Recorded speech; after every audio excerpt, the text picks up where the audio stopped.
नमस्कार। As study class में आप सभी का बहुत बहुत स्वागत है। हम पढ़ रहे हैं बहुपद। बहुपद में आज पढ़ेंगे प्रश्नावली 2.2 जिसमें दिया गया है यदि पी एक्स बराबर 4x² माइनस 3x प्लस 6 तो निम्न के मान ज्ञात कीजिए। यानी कि हमको जो पी एक्स दिया गया है उसका मान क्या है 4x² माइनस 3x प्लस 6 और हमसे पूछ रहा है कि P0,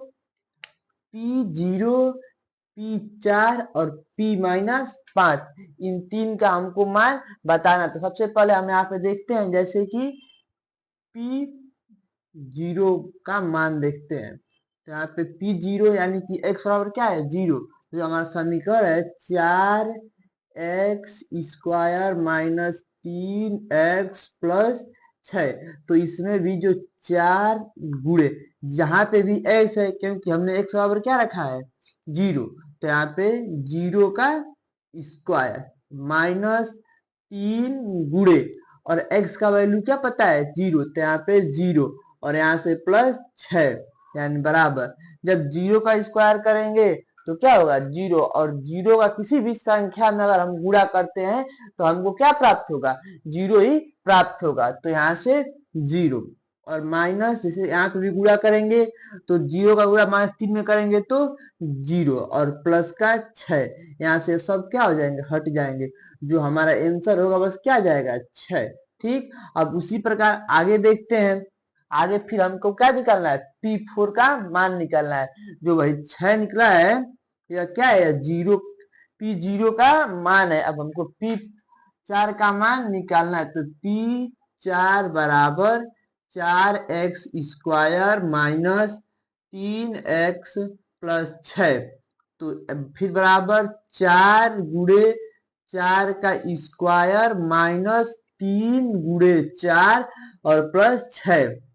यहाँ से 4 गुणे और 4 का स्क्वायर 16 और माइनस 4 तिहाई 12 और प्लस 6।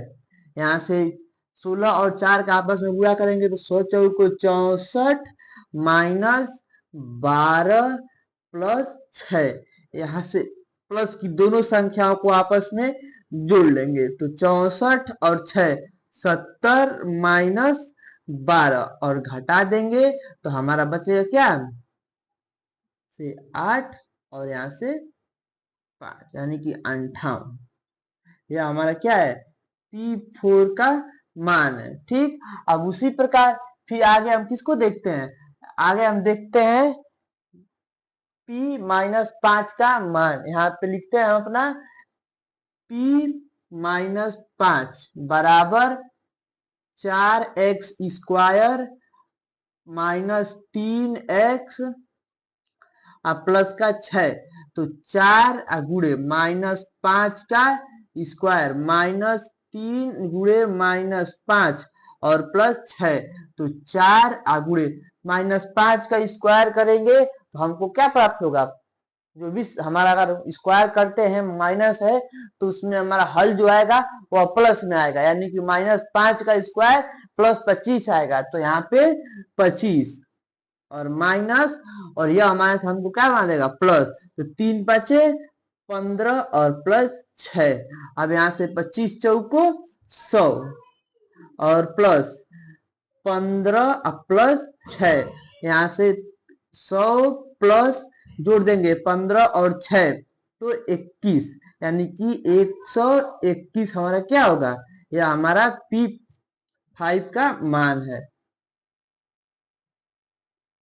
इसी क्रम में आगे देखते हैं जो दिया गया है कि निम्नलिखित प्रत्येक में P0, P1 और P2 का मान ज्ञात कीजिए। यानी कि हमको जो समीकरण दिया गया है Px है और x का जो मान एक बार हमको 0 रखना है, एक बार 1 रखना है और एक बार 2 रखना है और रख के हमको बहुपद का मान ज्ञात करना है। तो सबसे पहले हम क्या करते हैं P0 का मान रखते हैं यानी कि x बराबर 0 रखने पर यानी कि यहाँ पे P0 बराबर और तब और x का मान हमने जो रखा है जो समीकरण जो हमारा बहुपद है उसमें भी x का मान क्या रखेंगे 0 प्लस 0 का स्क्वायर और -1। तो यहाँ पे P0 बराबर क्या हो जाएगा हमारा -1 हो जाएगा। ठीक, अब उसी प्रकार फिर आगे दिया है कि P1 का मान निकालते, यानी कि यहाँ पे x बराबर 1 रखने पर यहाँ पे क्या करेंगे, जो हमारा है x का मान 1 रखेंगे, तो हमारा समीकरण जो है यानी कि px था वहां पे क्या रख देंगे 1, यहाँ पे बराबर 1 प्लस 1 का स्क्वायर -1 बराबर 1 प्लस 1 -1। तो -1 और +1 आपस में कट जाएंगे, हमारा बचा 1, यानी कि P1 का मान क्या है 1 है। ठीक, और उसी क्रम में आगे देखते हैं हम अपना P2 का मान, यानी कि यहाँ पे x बराबर 2 रखने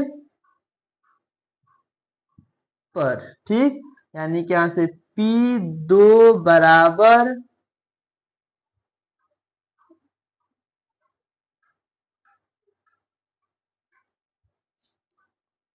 जो हमने क्या किया है x बराबर 2 रखने हैं, तो यहाँ पे P2 बराबर x का जो x का मान अब क्या रखेंगे 2, यानी कि 2 प्लस 2 का स्क्वायर और -1, यहाँ से 2 प्लस 2 का स्क्वायर 4 और -1, 2 और 4 6 -1 बराबर 5। ये हमारा क्या है, जो हमारा पहला प्रश्न है उसमें हमने क्या किया है, जो हमारा बहुपद दिया गया है उसमें बहुपद का मान एक बार 0, जो x का मान है एक बार 0, एक बार 1 और एक बार 2 रख के हमने सॉल्व किया है। और दोनों तीनों स्थिति में हमारा x का मान यानी कि हमारा बहुपद है वो मान क्या आ रहा था, एक बार -1, एक बार 1 और एक बार 5 आया है। उसी प्रकार देखते हैं प्रश्न नंबर 2 को।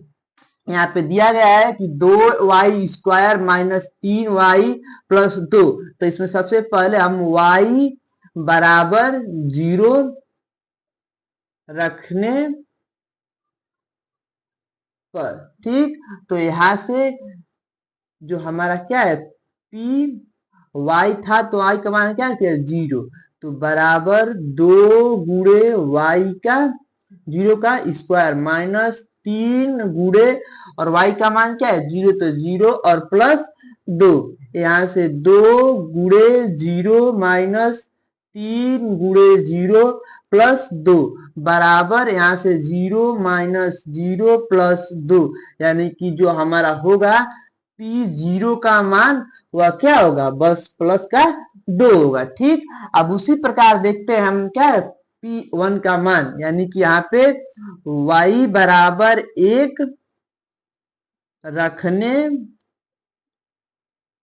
पर। ठीक, जब हमने क्या किया है y बराबर 1 रखा है तब मान को देखते हैं, तो यहाँ पे P1 बराबर 2 गुणे y का स्क्वायर यानी कि 1 का स्क्वायर और -3 गुणे 1 और यहाँ से +2, यहाँ से 2 गुणे 1 का स्क्वायर 1 -3 गुणे 1 यानी कि 3 और +2 बराबर यहाँ से हो जाएगा 2 का में 2 और -3 और +2, तो यहाँ से 2 दूना जैसे 2 और 2 4 और -3 बराबर 1। यह हमारा क्या हो गया, जो हमारा P1 का मान है। ठीक, अब उसी प्रकार हम आगे देखते हैं अपना P2 का मान, यानी कि यहाँ पे y बराबर 2 रखने पर। ठीक, तो यहाँ से क्या हो जाएगा 2 बराबर जो हमारा समीकरण 2 गुणे 2 का स्क्वायर -3 गुणे 2 और +2, यहाँ से 2 गुणे 2 का स्क्वायर 4 -3 दूना 6 और +2, यहाँ से 4 दूना 8 -6 और +2, 8 और 2 10 हो जाएगा, तो 10 और -6 यानी कि यह क्या हो गया 4। ठीक, तो हमने इसमें देखा है कि पहले हमने क्या किया है, जब हमने x का मान जो हमारा x का मान था हमने क्या रखा है 0, जब 0 रखा है तो हमको क्या प्राप्त हुआ है, P0 का मान -1 प्राप्त हुआ। और उसी क्रम में जब हमने आगे रखा है जो समीकरण क्या है, जो x का मान 1, तो हमको P1 का मान भी क्या प्राप्त हुआ है, 1। ठीक, अब उसी प्रकार हमने आगे रखा है x बराबर 2, तो हमको P2 का मान क्या प्राप्त हुआ है, हमको प्राप्त हुआ है 5। ठीक, अब फिर प्रश्न नंबर जो 2 है उसमें हमने देखा कि जो y बराबर क्या रखा है, 0 रखा है, तो देखा है हमने कि जो P0 का मान है वो क्या प्राप्त हुआ है, 2। ठीक, उसी प्रकार जब हमने देखा है कि y का मान रखा 1, तो हमको प्राप्त हुआ क्या, 1। ठीक, फिर उसके बाद जब y का मान रखा 2, तो P2 का मान क्या प्राप्त हुआ, प्लस का 4। तो इस